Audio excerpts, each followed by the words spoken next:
Kining mga butang nga mga panghitabo dili lang ka na naghatag og mensahe diri kanato. Welcome back to Born to Praise TV channel. We are created to praise and worship God. Nga naman, ganong gi-allow mo ni sa Dios ang tanan tungod kay ang tao wala na musampit sa Ginoo. Naabot diha? Na? Nga naman, ang pagkadautan wala lang na siya gisusi sa mga igsoon nga naghimo ta og krimen. Wala lang na nag-define ang pagkadautan sa paghimo og krimen mga igsoon. Hinumduman nato nga ang sala is missing the mark. Sin is missing the mark. Kung masipyat ganita mga igsoon pagbuhat sa kabubuton sa Ginoo, and that is against God. Supak na sa Ginoo. Nga kanunay major nato ni mga igsoon ang sala. Kaysa ato maguna-huna mga igsoon, gamay ra kaayo ning butanga. Gamay ra gid kaayo ni okay ra ni mga irong pasaylo ani no ayo ingon ana. Kaysa Dios mga igsoon walay gamay, walay dako. Matod pa sa usa ka preacher ni ingon nga kung ang imuhang pagpabakak maulamay makapa-imperno nimo, hala buhatan na lang tanan pa di ka maalkansi. Nauwat diha. Nga naman seryoso ang Ginoo sa iyang programa. Kung sa programa sa Ginoo nga ang tanan mga igsoon nga may gininhawa maluwas. Mo na iyang programa, mo nag-stricto siya nga kung ang tao mga igsoon bisan gamay nga gibuhat nga sala, iyang word ana mas dako. Nga naman, because He hates sin, but He loves sinners. Gigugma sa Dios, munang kita sa atong pagkatawhanon mga igsoon na kinahanglan tag manluluwas. We need to talk to God. We need to serve God. Kinahanglan aton serbisyuhan ang tag-iyas kaluwasan labi na sa kinabuhi. Niining mga pungtura, niining mga higayon na mga igsoon, ang Dios mo'y ato ang dalampanan. Refuge means safety. Na ata makausa ka lugar na safety ta.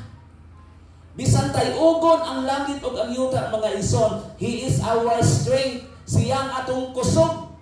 Siya ang atoang katabang sa matag segundo sa imong kinabuhi. Our present help in times of need. Panahon sa atong mga panginahanglan. Mao na mga igsoon nga ikaw ug ako kung nakabaton kag kusog og pinasaylo sa Dios mga igsoon, it is our blood malipayon ta nga mo response mga igsoon nga mutubag sa pagkamaayo sa atong buhi nga Dios. Dili lang ining mga panahon na. Kay gusto ang Ginoo mga igsoon, magmalaho tayo ta. Muna ang Psalms number 14 mga igsoon, number 46, gikan sa bersikulo 1 hangtod sa bersikulo 3, ningon, ang Dios mao ang atong dalampanan o kusog. Unsa iyang saad? Kung ikaw o ako muduol lang din kanunay sa Ginoo, kung ikaw o ako sampiton lang yun nato ang atong Dios mga igsoon, ang iyahang promise, andam siya kanunay sa pagtubag, pagtabang panahon sa kalisdanan. Unang normal lang sa usa ka tawo mga igsoon, nga kung adunay mga kalamidad, musampit siya Dios. Apan adunay dako, adunay usa ka tawo mga igsoon, nga nakuha, na capture yun sa video recording, nga instead nakakita siya kalamidad, ang iyang isampit dili ang Dios. Ha? Biblikal man ang musampit ang Dios mga igsoon. Di ko ta kasampit og Dios kung wa ta kaila sa Dios. Lahi naman itong masampit. Lahi naman itong bukang bibig. Kung kanunay naa sa itong dughan, sa itong kasing-kasing, dili ta kasampit sa ngalan sa Dios. Lahi man ang atong sampiton. Nakuha na to? Mao na nga anusan na to kanunay masampit ang ngalan sa Dios. Malitok ang ngalan sa Dios. Kanunay pagkugi sa pagpamalandong sa pulong sa Dios. Dili lang panahon sa adlang Domingo. Serbisyuhan nato ang Dios tungod kay kung wala ang Dios, wa tay ginhawa karon. Wa gyud tay ginhawa kung wala ang Dios mga igsoon. Andam siya kanunay sa pagtabang panahon sa kalisdanan. Busa dili kita mahadlok bisan matayog ang yuta. Hallelujah. Bisan matayog ang yuta, dili kita mahadlok mga igsoon. Bisan magpungasi ang mga balod, tulo ka mga event diri ang katingalan o kahadlukan, matayog ang yuta. Magpungasi ang mga balod nga murag ang balod murag nasama na sa barko, murag nagusa ka balay nga baling kusuga. Magpungasi. Ha? Dayon ang kabungturan matayog sa kakahog niini mga igsoon. Dili ta dapat mahadlok anak. Kaya nga naman, kinsa atong gisaligan ang atong magbalantay. Amen. Ang atong magbalantay nga mao ang Dios mga igsoon. Hallelujah. Bisan pa gani mga igsoon, ang kabungturan mao na nga ang atong mensahe karon mga igsoon. Ang atong mensahe nining buntaga may tungod sa kalinaw nga ato ang mabatunan mga igsoon. Hallelujah, in the absence. No, dili ang kaning nga kalinaw mga igsoon, dili ta makabaton og kalinaw in the absence of trouble. No?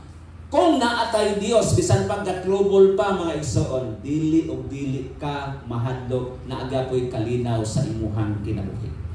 Kisa man nakasinatin sa pagkamaayo sa Ginoo, nga bisan daghan sila mga problema, makatulog ra gyapon sila.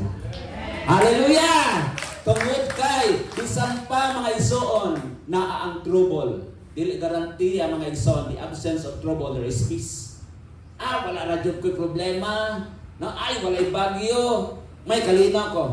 Na what if kung naay bagyo, dili na ka malinawon. Magpungasi ang balod. Matayog ang kabukiran, ang kabundukan. Wa kay kalinaw ana. Hallelujah. Kung naa ang Dios sa imuha. Even naa ang present mga igsoon.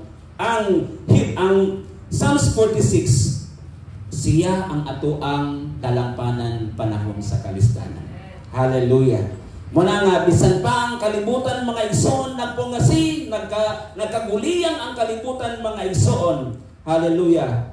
Ang mga Kristohanon magpabilin nga unshaken. Hallelujah. Kaya pa ka na to si Lord. Na? Magpabilin nga dili matay o dili madala. Nga naman, kay magsunod-sunod naman na siya. Kanunay na siyang nagpahiuyon mga igsoon sa kabubuton sa Ginoo. Kay walay nahitabo din kalibutan ng mga igsoon, wala gialaw sa Dios. Romans 8:28 o sa iyang gisulti. Ang tanang butang, Adonai, all things works together for good. Ang tanang mga butang, Adonai katuyuan ang Dios alang sa iyahang purpose. Katuyuan or purpose mga igsoon. Dili kabuntagon mga igsoon, tungod kay ang Dios mo yato ang dalampanan. Siya nga itong refuge. Doon na tayo tulo ka mga P nga ato ang hisgutan karon.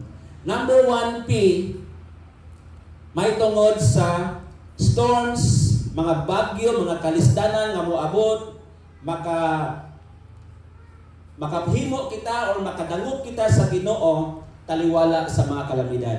Una, kaning purposes through calamity. Unsa may mga tumong mga igsoon sa Dios nganong naay mga kalamidad. Dayon ikaduha, kaning gitawag nato og promise beyond the storm. Taliwala sa mga kalisdanan mga igsoon, unsay saad sa Dios. Dayon ikatulo, kaning presence in the midst of disaster. Nga bisan tuod taliwala sa mga kalamidad, sa linog, sa pagbuto sa bulkan, sa mga tidal wave, tsunami, unsa pa na dihang mga kalamidad, naa gihapon ang presensya sa Dios.